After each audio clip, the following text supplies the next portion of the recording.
Why, hello, my little readers. Welcome to Ruthy's Reading Room.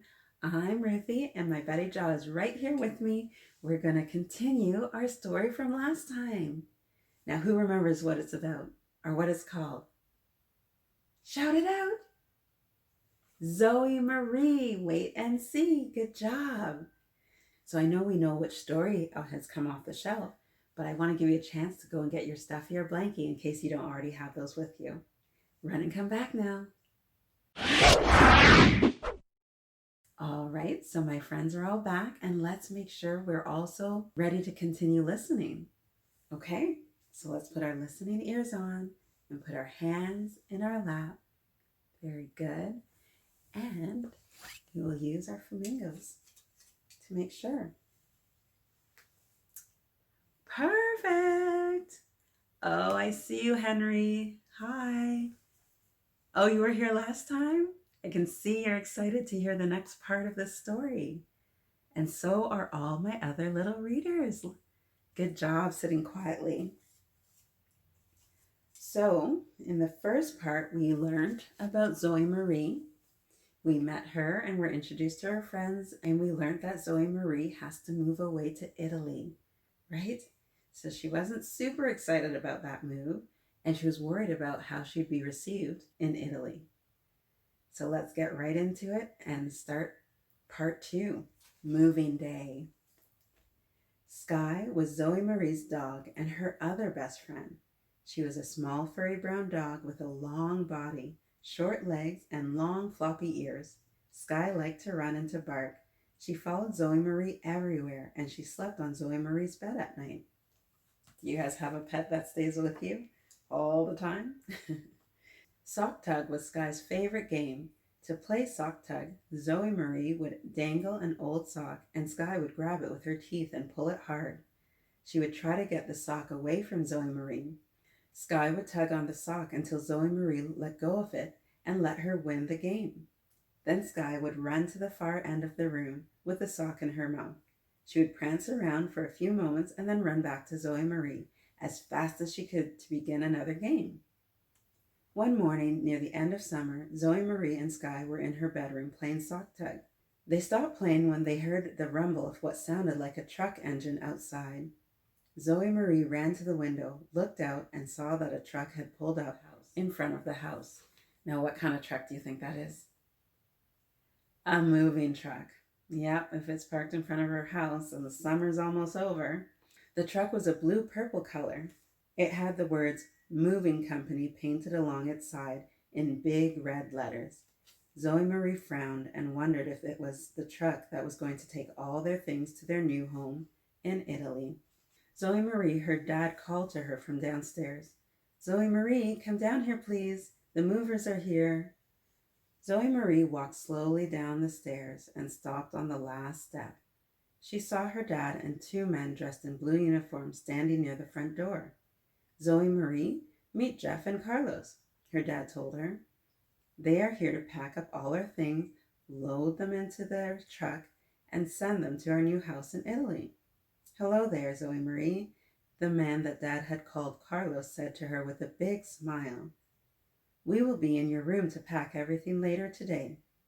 Zoe-Marie tried to be polite, but didn't feel like talking. She didn't answer Carlos. Instead, she sat down on the step with Sky. "Zoe-Marie does not want to move," Dad told Carlos and Jeff. Jeff, the other mover, took a big roll of brown tape from his bag and pulled a long piece off the roll. Before he bent over to pick up a cardboard box to put the tape on, he paused a moment and said to Zoe-Marie, "I visited Italy once. I really liked it. There are a lot of interesting things to see, and the pizza in Italy is really good." Do you remember from part 1?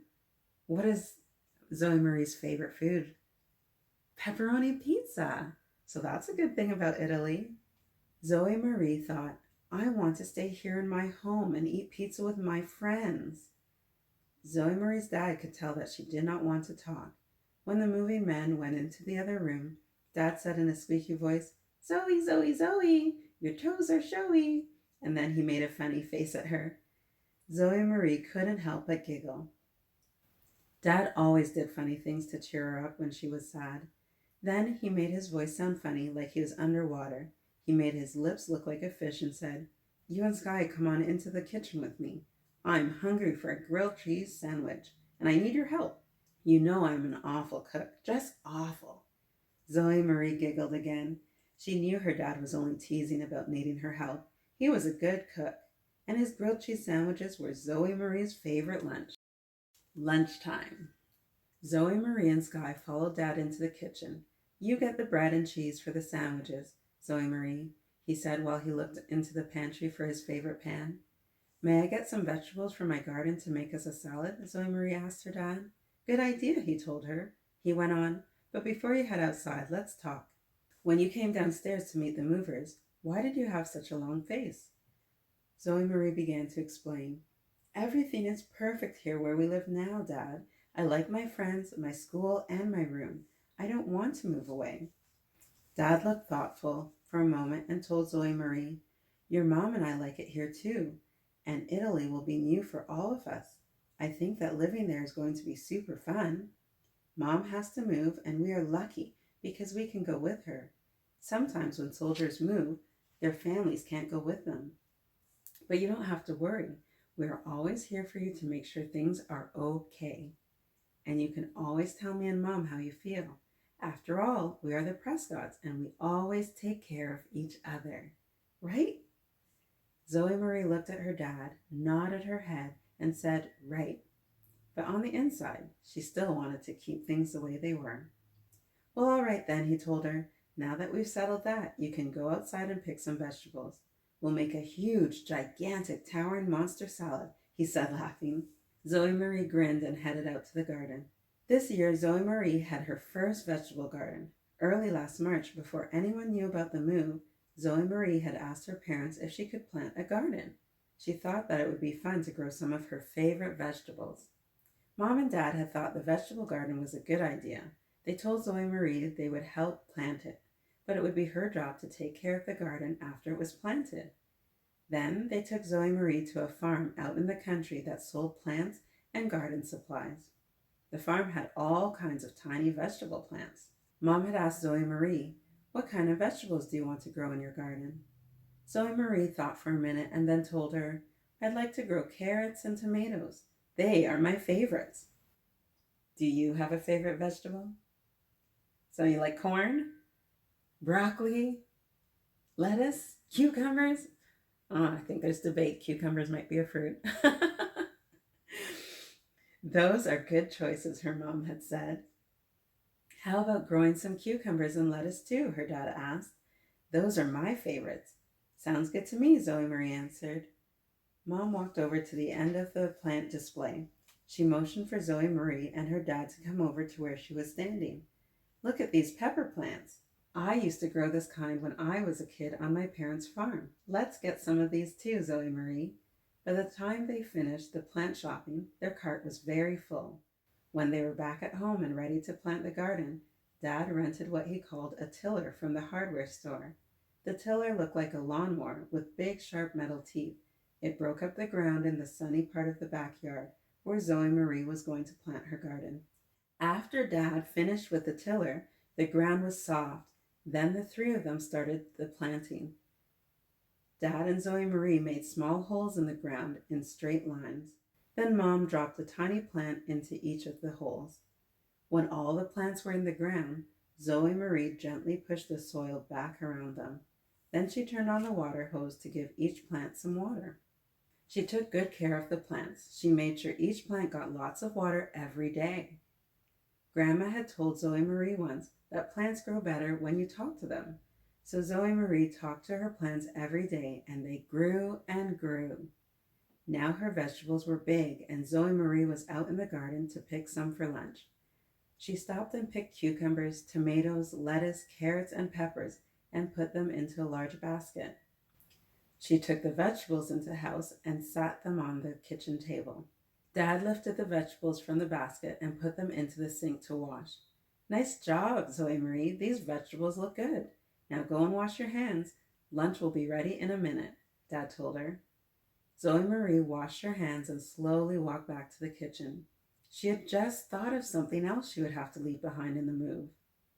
She would be leaving her garden. That's right, I heard some of you say it. She asked, Dad, what will happen to all the vegetables in the garden after we move? He sighed. I don't know, Zoe-Marie. We move in a couple of days. We can't eat them all, and we can't take them with us. What do you think about having a garden party? Her dad asked with a smile and a wink of his eye. A garden party? Zoe-Marie asked and perked up. She was not sure what a garden party was, but it sounded like it could be fun. Her dad explained, We can invite our friends over and have a vegetable picking party in your garden. Can we invite Emma, Kate, and Matt? Zoe-Marie asked. Dad said, You bet that you can invite them. Zoe-Marie smiled, leaped out of her chair, and headed for the door. She wanted to go and tell her friends the news. Zoe-Marie, wait! We have not eaten our lunch yet. Oh yeah, Zoe-Marie laughed. I almost forgot. Zoe-Marie quickly munched her salad and sandwich while Skye sat near and closely watched her eat. Skye was good at getting treats. She would stand on her hind legs to beg. She often ended up with bits of cheese or chicken from Zoe-Marie and her parents. When Zoe-Marie looked down at Skye today, the little dog sat up on her hind legs. Zoe-Marie broke off a small piece of sandwich and tossed it to Skye, who gobbled it down and wagged her tail in thanks to Zoe-Marie for the treat. I'm finished with my lunch, Dad. May I go outside now? Zoe-Marie asked. Yes, you can go, he told her while he cleared the dishes off the table. Have fun and remember, invite the neighbors. Tell them the party is tomorrow evening. Okay, Dad, I will, Zoe-Marie yelled over her shoulder as she headed outside. Zoe-Marie ran like a flash through the living room and down the front steps. When her feet touched the sidewalk in front of her house, she noticed little Skye at her side. She told Skye, Let's head to Emma's house first. The little dog took off in a trot towards Emma's house. When Zoe-Marie and Skye arrived at Emma's house, they saw her sitting on her front porch reading. When Emma looked up from her book and saw Zoe-Marie and Skye, she smiled and ran to meet them. Hi, Zoe-Marie. What are you doing here? She asked and stooped to pet Skye, who covered Emma's hands with warm licks. Zoe-Marie told Emma all about her party plans. Emma giggled. She thought a vegetable picking party would be awesome. I will go with you to invite everyone else, she told Zoe-Marie. The two girls headed off with Skye, leading the way. They told Kate next and then Matt. Both of them went with Zoe-Marie and Emma to tell the rest of the neighbors on the street about the party. Zoe-Marie had such a good time inviting everyone to the garden party that she almost forgot about the move. So we'll end it there. That's the end of part 2 of our reading. So we're joining Zoe-Marie as she moves through kind of accepting that this move is coming and looking at it hopefully in a positive light. And now her dad came up with this garden party idea, which will get all her friends and neighbors together so that her vegetables won't go to waste. So it's a high point before she has to move. All right, my little readers. I'm so glad you joined us in Ruthy's reading room for part 2 of Zoe-Marie Wait and See. So if you enjoyed reading with us, please subscribe, give us a thumbs up, and hit the notification bell so you'll hear when I'm going to be reading part 3. And remember, the best place to read is wherever you are with a book. Come on back next time. Happy reading. Bye. Ruthy's read it.